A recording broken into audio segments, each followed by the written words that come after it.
All right, welcome back to this segment with Kat as we tag along her IVF journey. Last week we talked about, or in the last episode, we talked about how she was awaiting her appointment with the doctors to find out if she was going to be biologically or biochemically pregnant. So that was a really long waiting game leading up to that. And now we are in another waiting game. And this one is a little bit longer. And I think that there's a lot that doesn't get shared about this part of the process where you don't have all of the answers and you're not really sure what you should be doing or what's going to affect the outcome when you do get to go to that appointment and find out if you are really for sure pregnant. So we're excited to sit down and hear what Kat has to say about her journey thus far.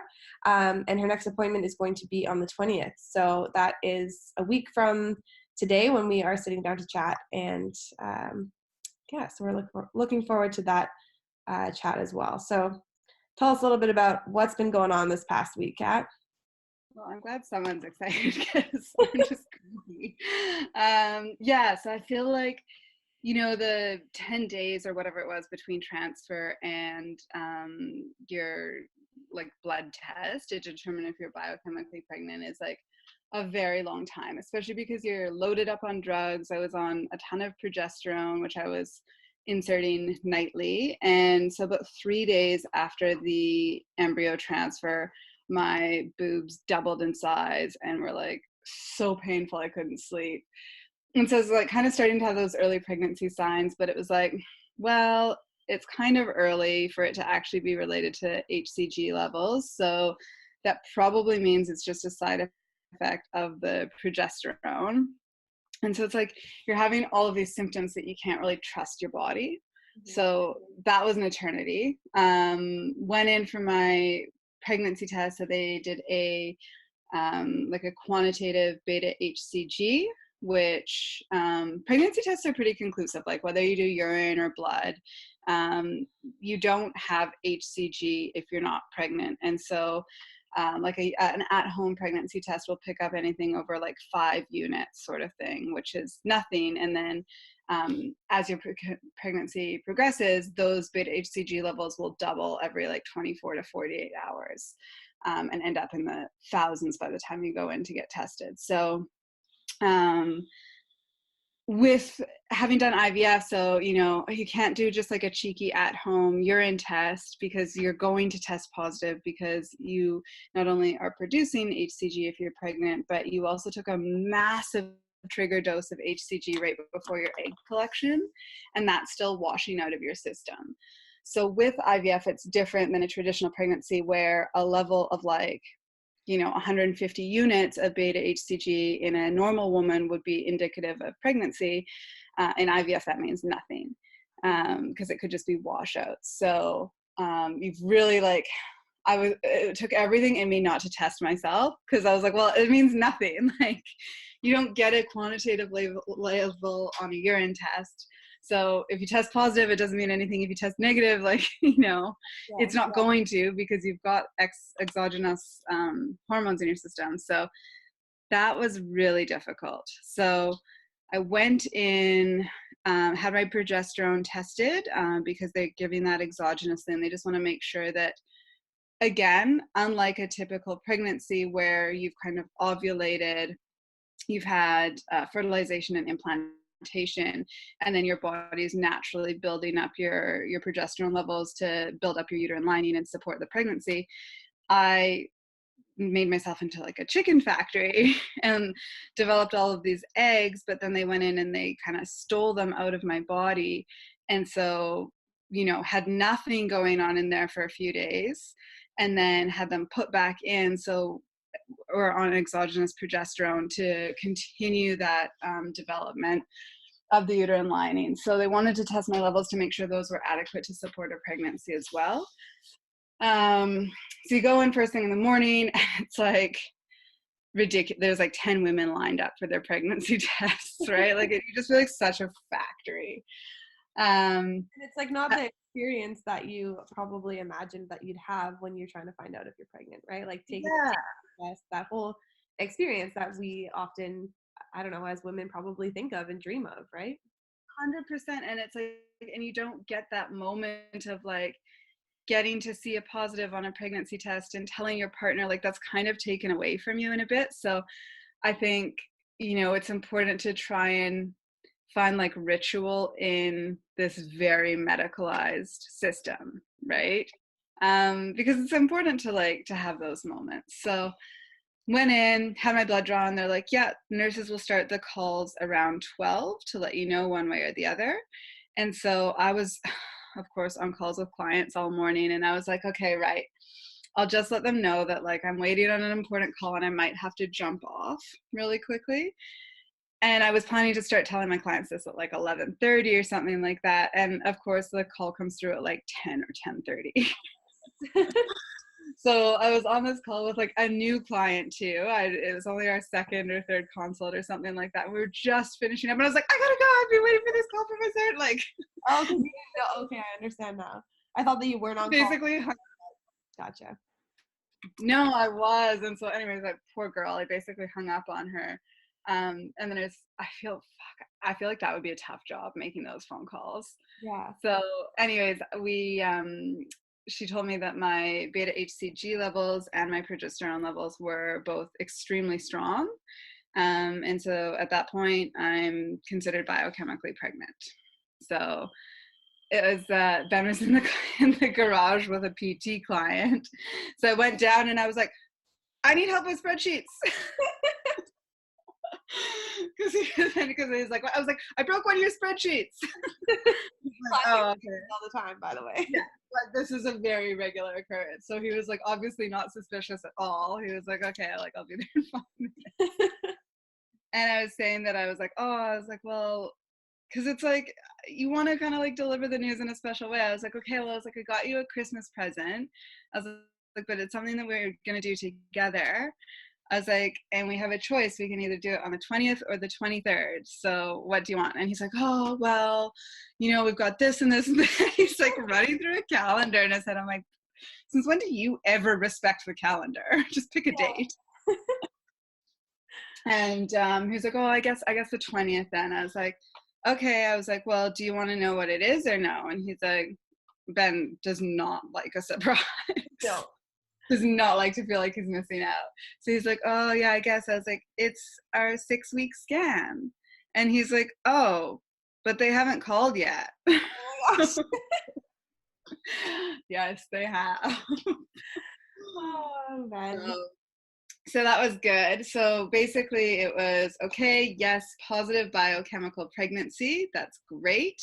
And now you've got 2 more weeks to wait until you have your 6-week scan, which the babies develops a very like rudimentary heart, and that will start to beat at about 5 weeks one day. So by the 6-week scan, you should be able to see a heartbeat. And with IVF, they're assessing for a few things. They're wanting to see that there's a heartbeat. So they want to see that the pregnancy is obviously continuing. And then they want to see where it's implanted, because the rates of ectopic pregnancies are actually slightly higher with IVF than with natural conception, which surprised me because it's like, well, you put it in under ultrasound. Yeah, I think it should go in the right spot. Yeah, but I guess they can migrate. So if you're comparing like the weight, so for someone who's having a natural pregnancy and they take a pregnancy test and it comes back positive, they also are waiting for the 6-week scan, right? Like that's a regular thing to happen?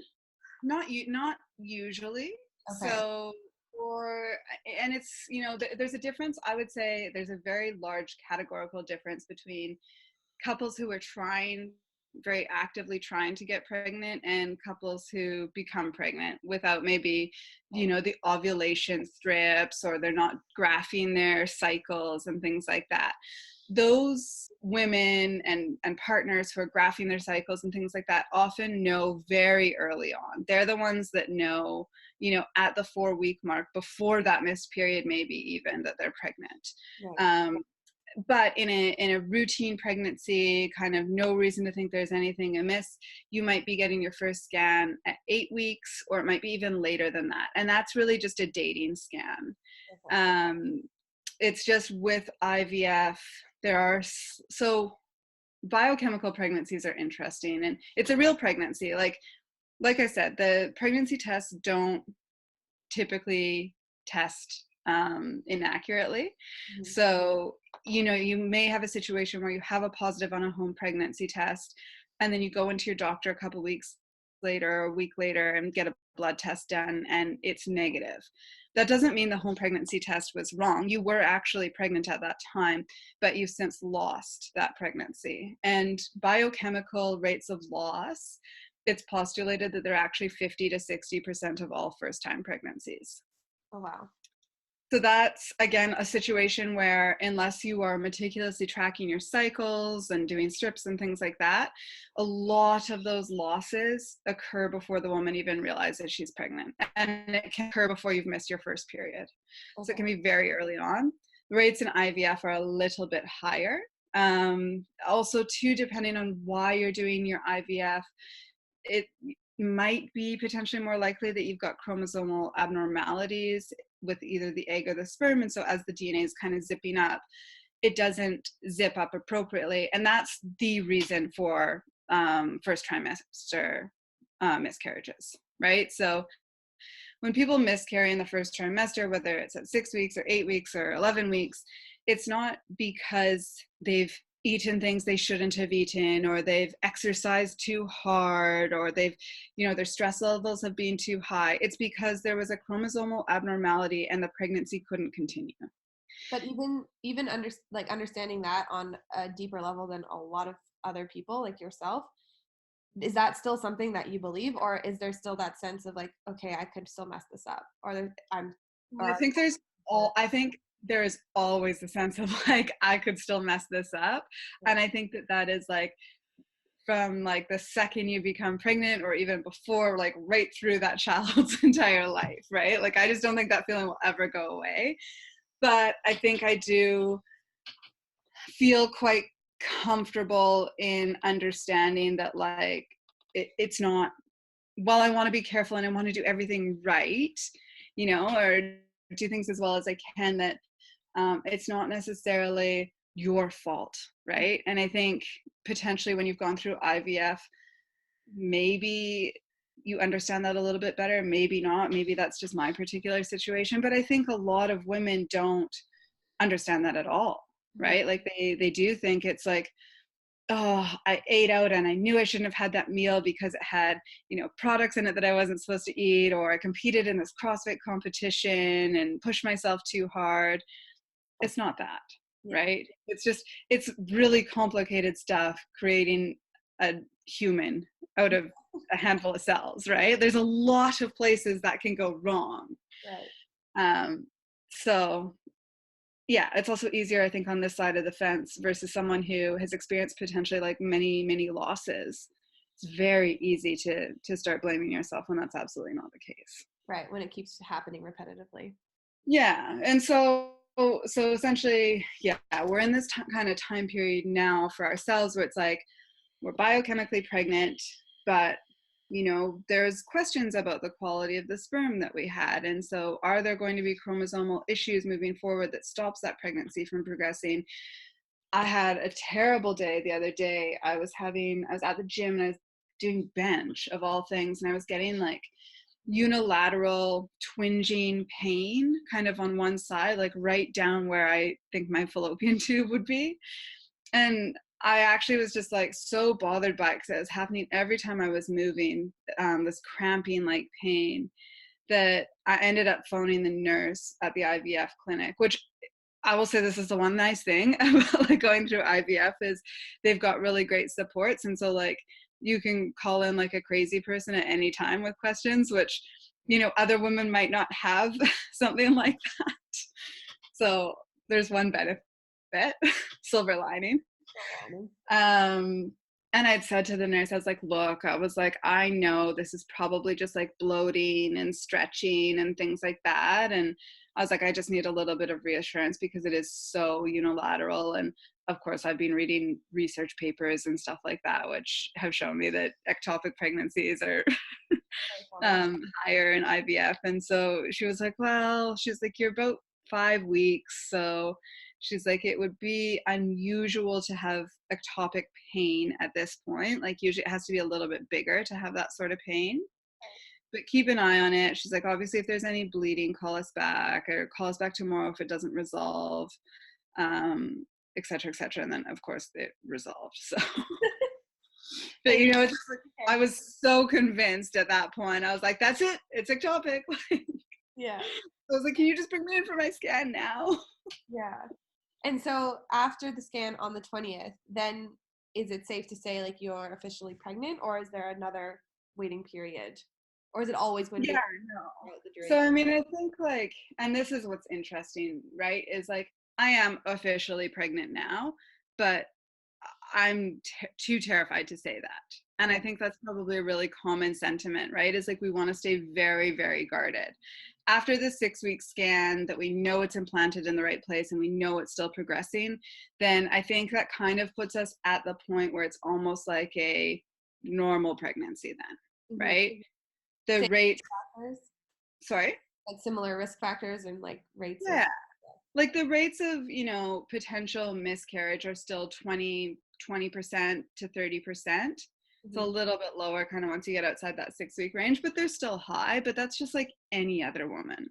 Right. So I think the anxiety, you know, if everything looks good next week, which hopefully it does, hopefully brings it down just a notch. But then there's also part of me that's like, you know what? I think that this anxiety is maybe just, again, like one of these permanent things that is just never going to go away, because now the focus is, okay, well, we just have to get through the next 6 weeks, Yeah.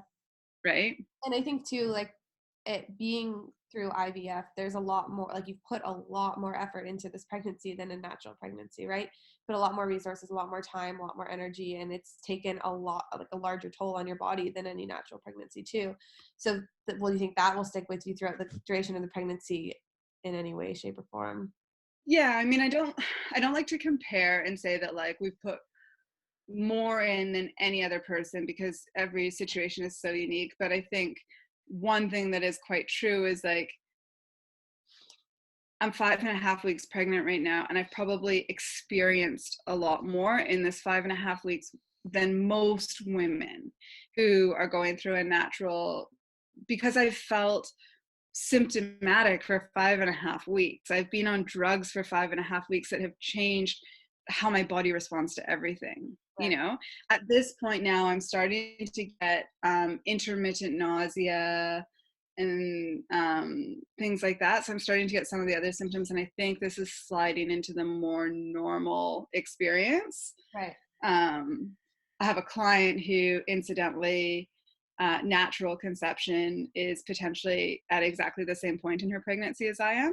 Well, that's so And interesting. so that's been really cool, because she's saying it's, you know, only in the last 3 or 4 days that she started to have symptoms. And she's like, well, I don't really know if my stomach's maybe just off because I'm really like gurgling, there's a lot moving around and things like that, gassy, or if, you know, she's like, I'm not really sure if that's just my stomach being off or if that's pregnancy symptoms. I'm like, that's pregnancy symptoms. Trust me. Like, that was my first, like, okay, this isn't the progesterone. Like, I was so gassy, like so belchy. Ugh.